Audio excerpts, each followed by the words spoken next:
شادی کے 4 سال بعد ایک عورت نے اپنے شوہر سے کہا، حبیب صاحب مجھے لگتا ہے یہ بچہ ہمارا نہیں۔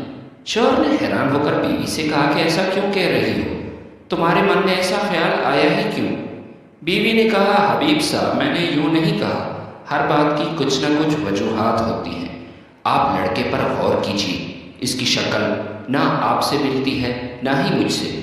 بات صرف شکل کی نہیں، نہ اس کی رنگت ہم سے ملتی ہے نہ ہی عادات۔ ہمیں اپنے بیٹے کا ڈی این اے ٹیسٹ کروا لینا چاہیے، یہ بچہ ہمارا نہیں۔ یہ سنتے ہی حبیب صاحب نے ایک رکشہ کرائے پر لیا اور دونوں میاں بیوی بچے کو لے کر ہسپتال کی طرف روانہ ہوئے۔ انہوں نے ڈاکٹر امجد سے فون پر ہی اپائنٹمنٹ لے لی۔ راستے میں حبیب صاحب نے اپنی بیوی سے کہا، سغرا میں تجھے ایک بات بتانا چاہتا ہوں جو مجھے اب اچانک یاد ہے۔ بیوی نے شوہر سے پوچھا کہ کون سی بات ہے؟ حبیب صاحب کہنے لگے، یقین مانو میرا کوئی قصور نہیں، میں نے تو صرف تمہاری بات پر عمل ہی کیا تھا۔ بیوی نے کہا، کیوں دماغ کی بتی جلا رہے ہیں؟ کھل کر بتائیں آخر بات کیا ہے؟ شوہر نے کہا، سغرا یاد کرو جب ہمارا منا پیدا ہوا تھا، آج سے ٹھیک 4 سال پہلے ہمارا منا ہسپتال میں پیدا ہوا تھا۔ تم نے اس خوشی کے موقع پر بوڑھی نرس کو 10,000 روپے دیے تھے۔ بیوی نے کہا، ہاں مجھے اچھی طرح یاد ہے، پہلے بچے کی پیدائش آخر کون سی ماں بھول سکتی ہے؟ حبیب صاحب نے کہا، پیدائش کے کچھ دیر بعد ہمارے منہ نے پیپر خراب کر دیا تھا۔ آپ نے کہا، پلیز بچے کو چینج کر دیجئے۔ میں نے حیران کن نظروں سے آپ کی طرف دیکھا تو آپ نے کہا، حبیب صاحب آپ ہماری خاطر اتنا بھی نہیں کر سکتے؟ یہ سنتے ہی میں نے بچے کو اٹھایا اور جلدی جلدی دوسرے وارڈ میں گیا۔ اپنے گندے بچے کو وہاں وارڈ میں سلا کر صاف ستھرے بچے کو تمہارے ساتھ سلا دیا۔ بیوی نے جب یہ سنا تو ہکی بکی رہ گئے۔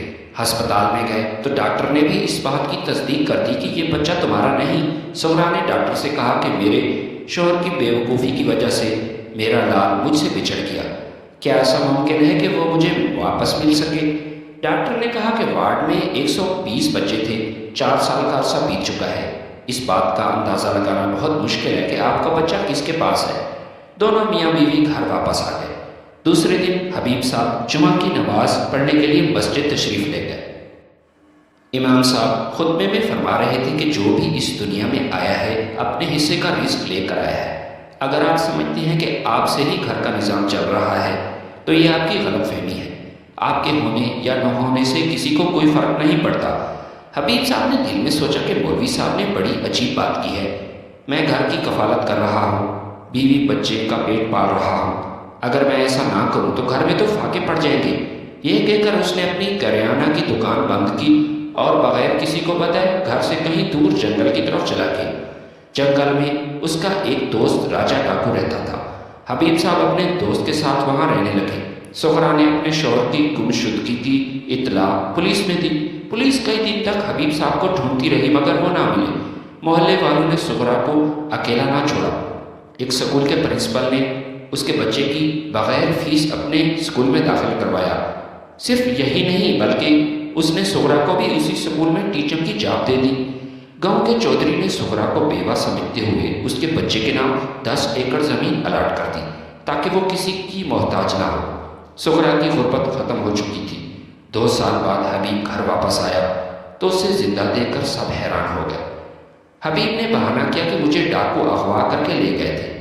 حبیب نے محسوس کیا کہ اس کی بیوی اس کی واپسی پر خوش نہیں۔ اس کا بچہ اچھے سکول میں تعلیم حاصل کر رہا تھا، گھر میں پہلے سے بھی اچھا فرنیچر تھا اور اے سی بھی لگا تھا۔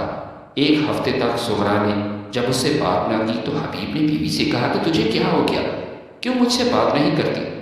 سغرا نے کہا کہ آپ واپس آئے ہی کیوں؟ آپ کے جانے کے بعد ہمارے دن پھر چکے ہیں، مجھے ڈر ہے کہ چودھری اپنی زمین واپس نہ لے لے۔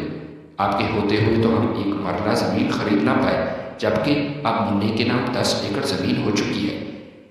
پہلے میرا بچہ مجھ سے جدا کیا اور اب ہماری زندگی کی عیش و عشرت ختم کرنے کے لیے آپ واپس آ گئے۔